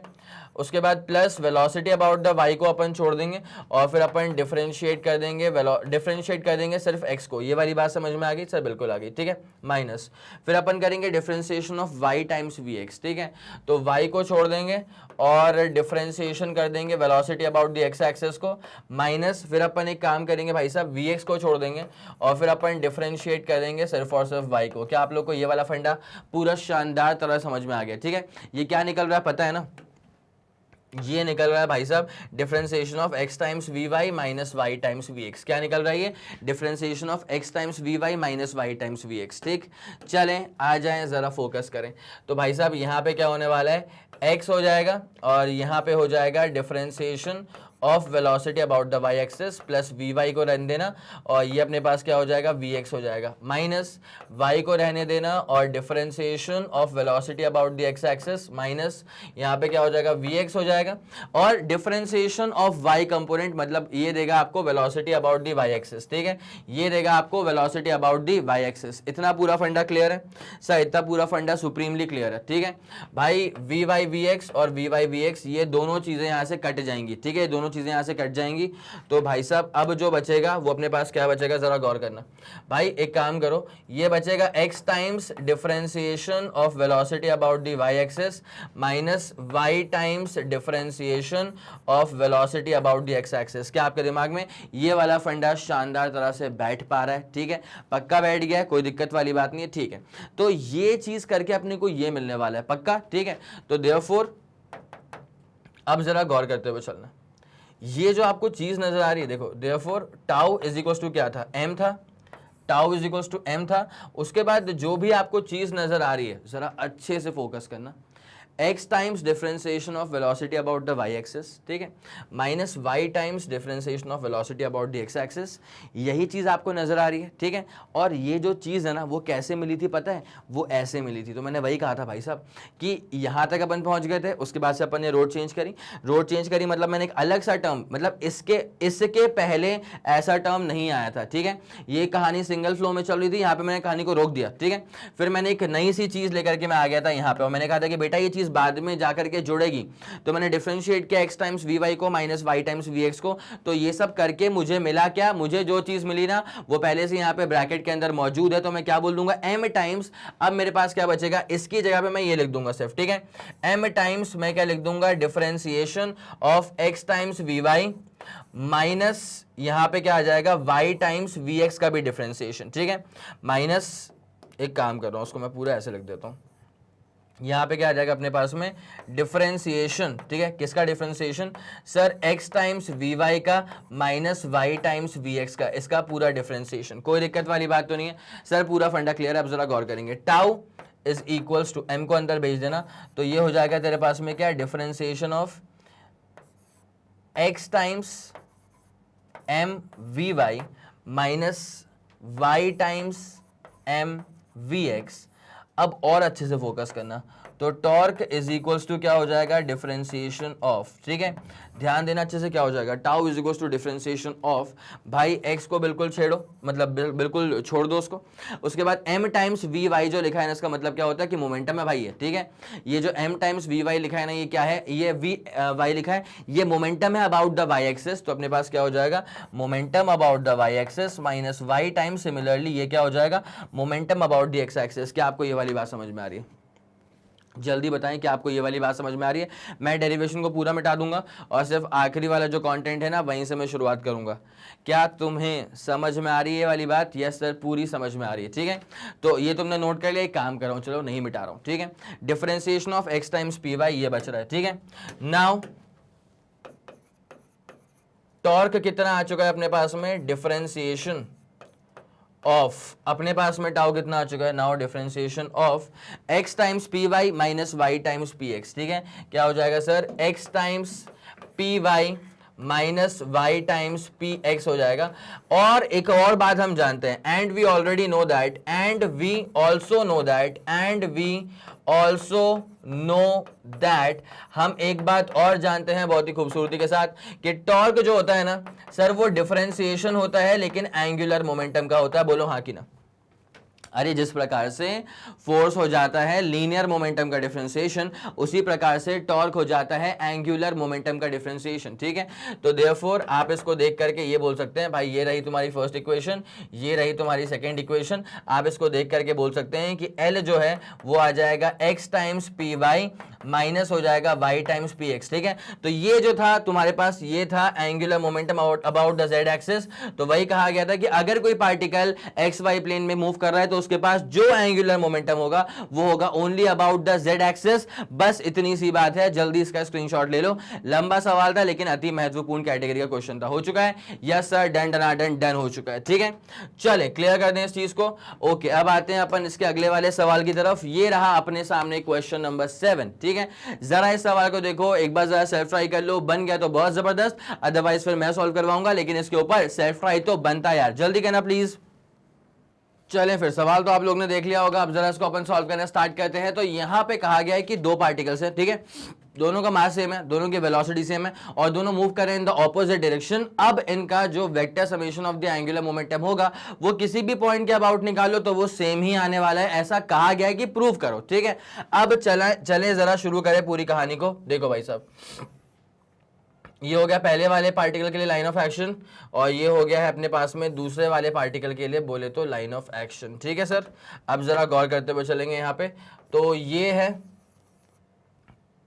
पहला वाला जिसका मास है m के बराबर, ठीक है, और ये है दूसरी वाली, ये लेते हैं इसको, ठीक है, ये अपन लेते हैं, चलो ये है दूसरी वाली जिसका मास कितना है सर, जिसका मास भी अपने पास m के बराबर ही है, ठीक है। Now they both are moving in the opposite direction, जिसके कारण वश अपन इसको ऐसे कह सकते हैं कि भाई इसकी वेलोसिटी जो है ना वो इस तरफ है, अरे अरे अरे अरे अरे अरे, इसकी वेलोसिटी यहाँ पर है और इसकी वेलोसिटी कहाँ पर है, राइट साइड में, ठीक है। अब भाई साहब देखो, इसकी वेलोसिटी v मान लेते हैं, इसकी वेलोसिटी अपन v मान लेते हैं, कोई दिक्कत वाली बात नहीं है सर, ठीक है। अब इन दोनों की जो सेपरेशन डिस्टेंस है, जो इन दोनों की दूरियां हैं, उन दूरियों को अपन मान के चल देते हैं d के बराबर। किसके बराबर बेटा? इनकी दूरियों को हम मान के चल देते हैं सर d के बराबर।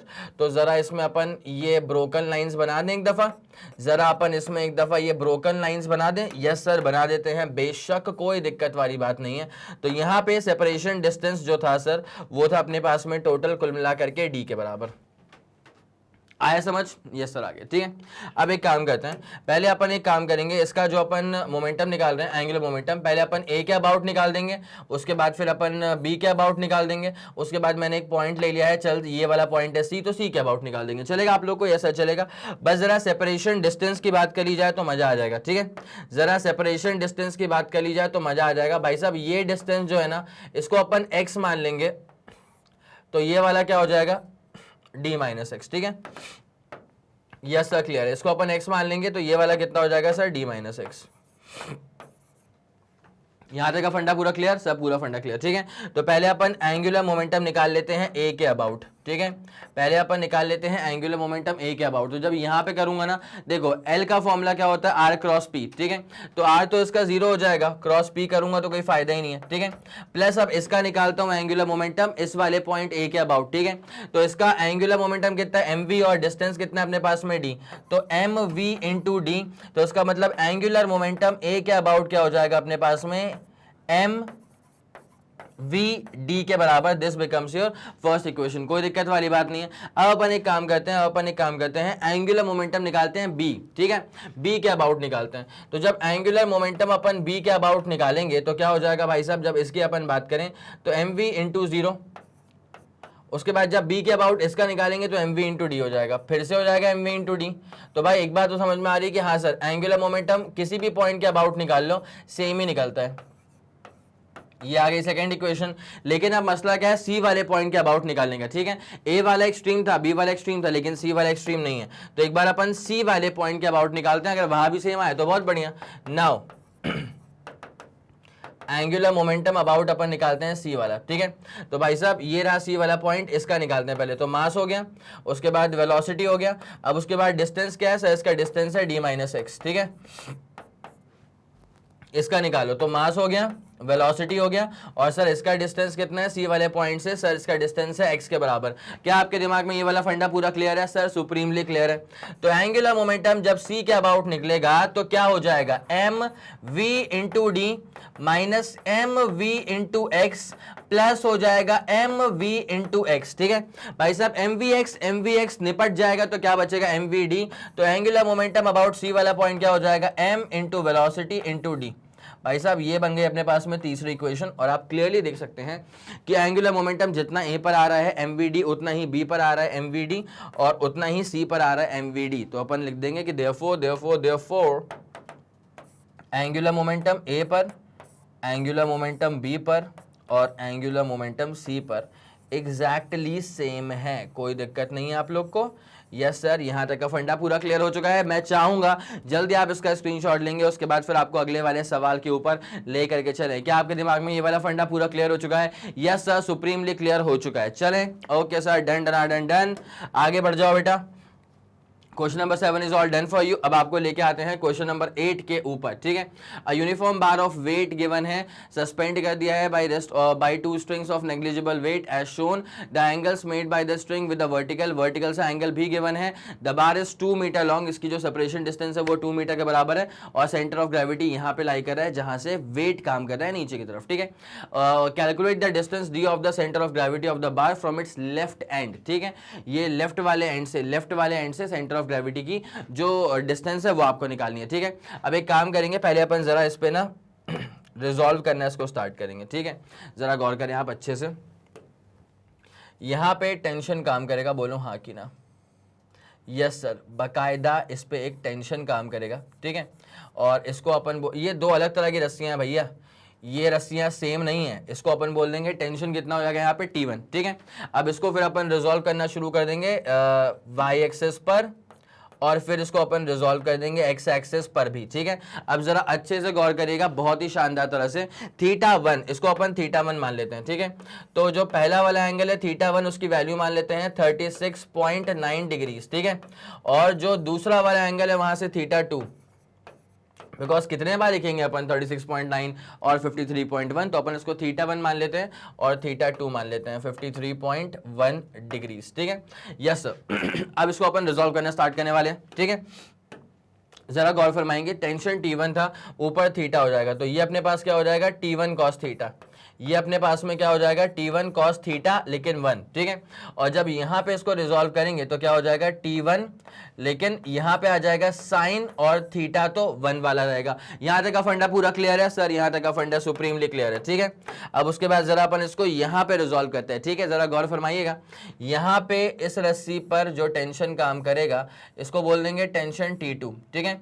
इस रस्सी पर जो टेंशन काम करेगा, इस टेंशन को बोल देंगे अपन क्या सर, ये टेंशन है अपने पास में टेंशन T2, कोई दिक्कत नहीं है सर।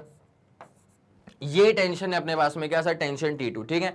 अब इसको अपन y पर भी रिजॉल्व करेंगे और x पर भी रिजॉल्व करेंगे। इस टेंशन को अपन सर y पर भी रिजॉल्व करेंगे और x पर भी रिजॉल्व करेंगे। जरा अच्छे से इत्मीनान से गौर करते हुए चलना, गलती मत करना प्लीज, ठीक है। थीटा 2 आएगा यहाँ पे ऑब्वियसली, ठीक है।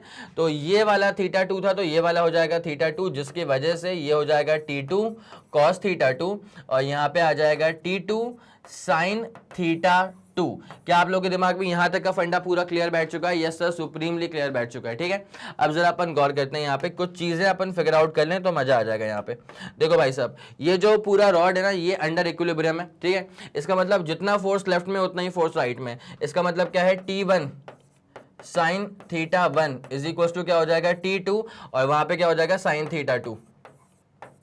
तो T1 बाई T2 यहाँ पे अपन लिख देंगे, T1 by T2 is equal to आ जाएगा sine theta 2। T1 by T2 is equal to sine theta 2 upon sine theta 1। Sir सटीक बात है, शानदार बात है। तो साइन थीटा 2 की वैल्यू कितनी है? सर थीटा 2 है अपने पास में कितना, 53.1 डिग्रीज, ठीक है। और उसके बाद नीचे अपने पास साइन थीटा 1 की वैल्यू कितनी है सर, 36.9 डिग्रीज। मेरे ख्याल से आपके दिमाग में ये वाला फंडा शानदार तरह से बैठ गया होगा। जैसे आप इसको फर्दर सॉल्विंग करेंगे तो आपका आंसर अप्रोक्सीमेटली आ जाएगा 1.32 के आसपास, ठीक है। तो ये अपने पास T1 बाई T2 का रेशियो आ गया, और यहाँ पे क्लियरली है, अगर ये रेशियो 1 से बड़ा है मतलब T1 की वैल्यू जो है वो T2 से बड़ी आने वाली है। एक दफा जरा इसका स्क्रीनशॉट लें, फिर अपन कहानी में आगे बढ़ने वाले हैं, ठीक है भाई। नोट कर लिया इस चीज को, अब जरा गौर करते हुए चलना। इसका जो रेशियो आएगा ना, T1 बाई T2 का जो रेशियो आएगा, ये अप्रोक्सीमेटली आएगा आपके पास में 1.3523, ठीक है भाई। आपको इतने ज्यादा डिटेल में सोल्यूशन नहीं करना पड़ेगा, आपके बेसिक एग्जाम्स में इतने ज्यादा कॉम्प्लिकेटेड नंबर वाले क्वेश्चंस नहीं आते हैं, तो इस बात को लेकर के आप बिल्कुल बेफिक्र रहिएगा। ये बस एक सवाल था जहां पे ऐसे कॉम्प्लिकेटेड नंबर्स आ गए, लेकिन मेजरली आपके सवाल में ऐसे क्वेश्चंस नहीं आते, ठीक है। बिकॉज जो क्वेश्चन फॉर्म होते हैं ना, वो आपका अप्रोच चेक करते हैं कि आप कितना ज्यादा क्रिएटिवली सोच पाते हैं, ना कि आप कितना कैलकुलेशन कर पाते हैं, ठीक है। कैलकुलेशन जो बेसिक वाले हैं वो करते हुए चलना, लेकिन इतने मसले में फंसना मत, ठीक है। मैंने सीधे तुम्हारे सामने का आंसर प्रस्तुत कर दिया कि हाँ भैया 1.3523 आ रहा है अप्रोक्सीमेटली, ठीक है। अब जरा गौर करना, यहाँ पे क्या पूछा हुआ है कि भाई सेंटर ऑफ ग्रेविटी का डिस्टेंस क्या होगा, क्या होगा, सेंटर ऑफ ग्रेविटी का डिस्टेंस क्या होगा। तो भाई यहां से अगर मैं T1 निकाल दूं ना तुम्हारे लिए, तो मेरे पास T1 कितना हो जाएगा पता है, T1 अपने पास कितना हो जाएगा, T2 टाइम्स 1.3523, 1.3523, ठीक है। अब जरा गौर करना भाई, इक्विलिब्रियम तो यहाँ पे रोटेशनल वाला भी है, ठीक है। तो फॉर रोटेशनल इक्विलिब्रियम जरा गौर करते हुए चलेगा आप अच्छे से, ठीक है। For rotational equilibrium, for rotational equilibrium, for rotational equilibrium क्या चीज होती है, बड़ी इंपॉर्टेंट चीज होती है बेटा, जरा गौर करते हुए चलेंगे कि रोटेशनल इक्विलिब्रियम में क्या होगा, जितना क्लॉकवाइज मोमेंट आएगा उतना ही एंटी क्लॉकवाइज मोमेंट आएगा, तब जाकर के बैठता है रोटेशनल इक्विलिब्रियम। तो यहाँ पे टी, अच्छा मोमेंट का मतलब टॉर्क बेसिकली, तो टॉर्क आप कैसे निकालेंगे, देखिए इसका जो पूरा लेंथ था वो था 2 मीटर के बराबर, और यहां से लेफ्ट से आ गया है d के बराबर, तो राइट से कितना बचेगा, 2 माइनस डी के बराबर, ठीक है। तो इसका जो क्लॉकवाइज टॉर्क होगा वो होगा T1 cos theta 1 into D हो जाएगा, क्या हो जाएगा, T1 cos theta 1 into D, T1 cos theta 1 into क्या हो जाएगा, डी हो जाएगा, इज इक्वल्स टू भाई जो यहां पे अपने पास में एंटी क्लॉकवाइज टॉर्क होगा वो क्या होगा, T2 cos थीटा 2, वो क्या हो जाएगा T2, उसके बाद क्या हो जाएगा cos थीटा 2, इसके बाद जो सेपरेशन डिस्टेंस होगा वो कितना होगा बेटा, 2 माइनस डी का होगा, ठीक है। इसके बाद जो सेपरेशन डिस्टेंस होगा वो हो जाएगा 2 माइनस डी का। इतनी सी बात पूरी क्लियर है सब, पूरी क्लियर है। अब एक काम करो, T1 की वैल्यू पुट करो, तो T1 कितना है, T2 टाइम्स 1.3523, तो T1 कितना है, T2 टाइम्स 1.3523, ठीक है।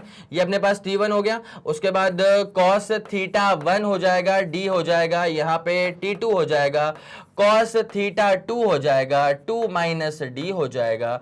यहां तक का फंडा पूरा क्लियर है सर, यहां तक का फंडा पूरा क्लियर है, ठीक है। चले कुछ जा रहा है क्या भाई यहां से, तो T2 जो है वो T2 से जो है वो निपट जाएगा, ठीक है। तो इवेंचुअली अपने पास क्या बचेगा, अपने पास भाई जरा गौर करते हुए चलना, d को रखो अलग, 1.3523 को अलग अलग रखो, और cos थीटा 1, थीटा 1 की वैल्यू कितनी है, 36.9, ठीक है। तो cos 36.9 इज इक्वल्स टू, ठीक है, यहाँ पे cos थीटा 2 कितना है, 53.1 डिग्री, आई गेस चेक करें एक बार, यस सर 53.1 डिग्री है, ठीक है।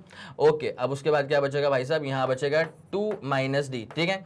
जैसे आप इसको पूरा सॉल्व करेंगे ना भाई, देख इक्वेशन बना दी, ठीक है, इन सब कॉस कंपोनेंट्स की तुमको वैल्यू मालूम होगी, उसके गिवन होगी सवाल के अंदर, ठीक है। अब जब इसको अपन पूरा सॉल्व करेंगे ना तो अपने पास देखो एक सिंगल इक्वेशन बन गई जहां पे डी आ चुका है। इसको सॉल्व करने पे approximately 0.745 metre is going to be the distance of the centre of gravity, ठीक है।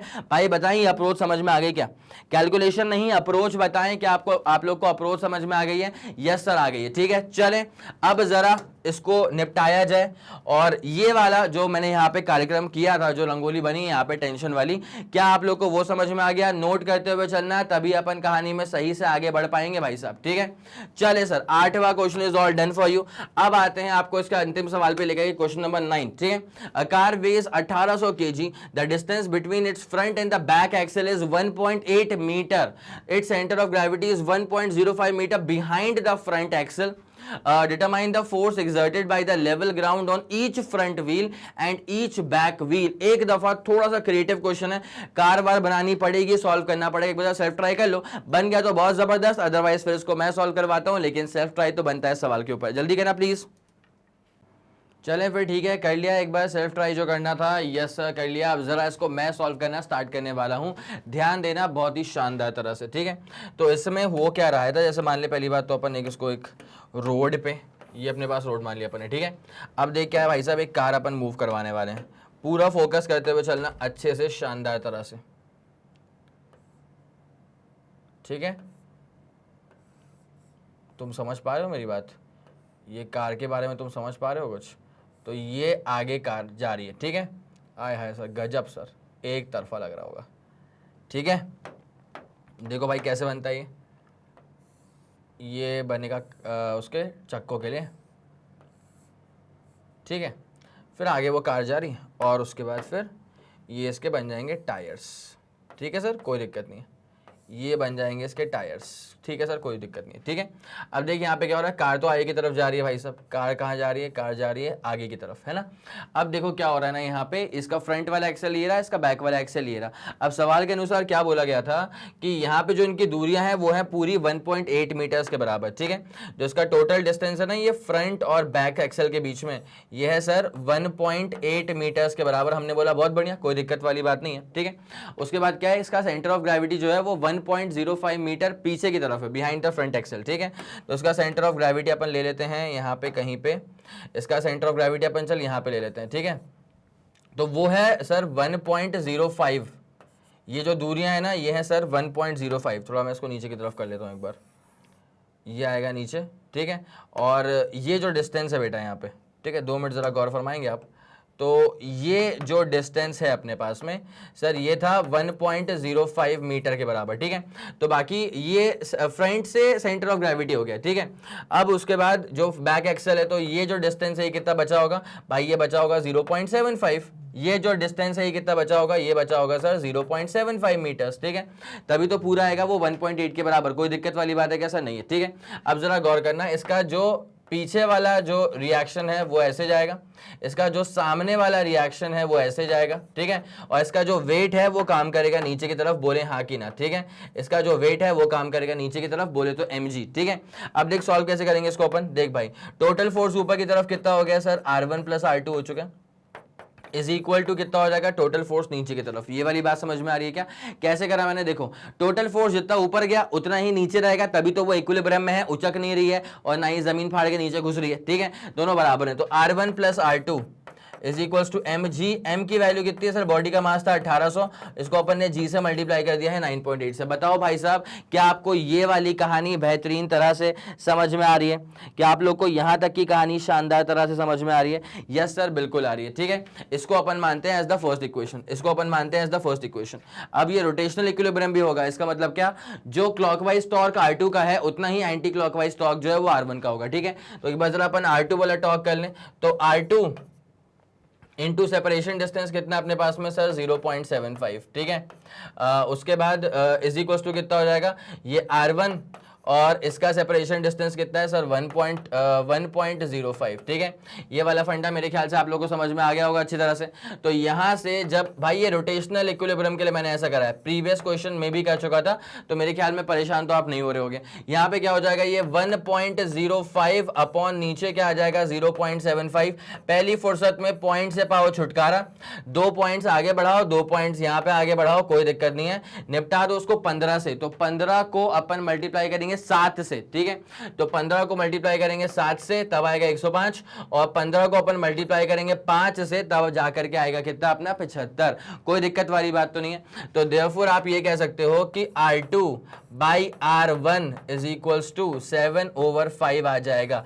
क्या आपके दिमाग में ये वाला फंडा शानदार तरह से बैठ गया? यस सर, बखूबी बैठ चुका है, ठीक है। अब जरा गौर करना अच्छे से। नाउ भाई साहब जैसे अपन पुट करेंगे फर्स्ट वाली इक्वेशन के अंदर, तो क्या मिलने वाला है, R1 को बिल्कुल छोड़ दो, ठीक है, R1 को रहने दो, प्लस अब अपन R2 को पिक करते हैं। तो R2 कितना हो जाएगा 7/5 टाइम्स R1, ठीक है, 7/5 टाइम्स कितना हो जाएगा R1, और इज इक्वल टू कितना है अपने पास में सर 1800 इंटू कितना है अपने पास सर 9.8 है, ठीक है। सॉल्व करना तो कितना हो जाएगा 5R1 प्लस 7R1 बोले तो कितना हो जाएगा सर ये 12R1।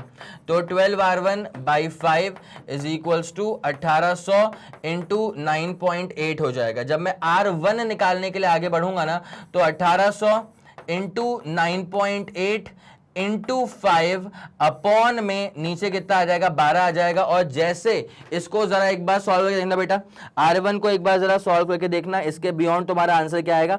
तो approximately 7350 is going to be your answer. Approximately 7350 newton is going to be your answer. और जब इसी चीज को अपन डाल देंगे into equation number 1, equation number, हाँ भैया जाओ तो 1 में डाल दो, कोई दिक्कत वाली बात नहीं है। R2 सॉल्व करने के बाद जो अपना आंसर आएगा वो 7350 था। अच्छा R2 अपन ने R1 सॉल्व किया, R1 आ गया 7350, और जब R2 सॉल्व करेंगे ना, R2 सॉल्व करेंगे ना, तो 10290 अप्रोक्सीमेटली आंसर आएगा, ठीक है। तो R2 कितना आएगा अपने पास में, R2 बैक वाला है ना, यस सर, तो 10290 न्यूटन ये आ जाएगा अपने पास में R2। कैसे, put the value of R1 into first equation, put value of R1 into equation number 1, तब जाकर के हमको R2 मिल जाएगा एज 10290। भाई साहब कैलकुलेशन है थोड़ी सी, एक बार जरा करके देख लेना, ठीक है, कोई दिक्कत तो नहीं है। हो गया, आया समझ, अप्रोच समझ में आ गई क्या? कैलकुलेशन में मत उलझो, मैं फिर से बता रहा हूं, कैलकुलेशन में मत उलझना, सिर्फ अप्रोच पर फोकस करना। क्या तुम्हारी अप्रोच समझ में आ रही है तुम्हें? पक्का अप्रोच समझ में आ गई तो ठीक है, तो कोई दिक्कत नहीं है। ये अपन ने कैसे करा, फॉर रोटेशनल इक्विलिब्रियम, ठीक है। यहां पे हमने माना कि रोटेशनल इक्विलिब्रियम है, तब जाकर के जो क्लॉकवाइज टॉर्क है और जो एंटी क्लॉकवाइज टॉर्क है वो बिल्कुल बराबर हो जाएगा। उसके बाद खिंच गई पूरी इक्वेशन, ठीक है। यस सर, क्लियर हो चुका है, डन डन डन डन। और ये था तुम्हारे पास में इसका आखिरी सवाल। उम्मीद करूंगा कि आपको ये पूरा लेक्चर समझ में आ गया होगा। हर एक क्वेश्चन को डिटेल में सॉल्व करवा दिया है, कैलकुलेशन में मत उलझना, just focus on the approach itself. सिर्फ अगर अप्रोच समझ में आ गई ना तो अपन आगे निकल चुके हैं, कैलकुलेशन में मत उलझना, ठीक है। इसी के साथ खत्म करते हैं इस पूरे वीडियो को। और जैसे कि आप सब लोग जानते हैं कि मैग्नेट ब्रेन्स जो प्रोवाइड करता है वो English medium as well as Hindi medium वाली classes with entire full complete syllabus coverage, CBSE board, Delhi board, Bihar board, UP board, MP board, Rajasthan board और वैदिक मैथ्स क्रैश कोर्स और स्पोकन इंग्लिश। इसके अलावा अगर आपको कोई भी इंफॉर्मेशन चाहिए तो आप मैग्नेट ब्रेन्स के ऑफिशियल वेबसाइट पर जाकर के विजिट कर सकते हैं। Thank you so much.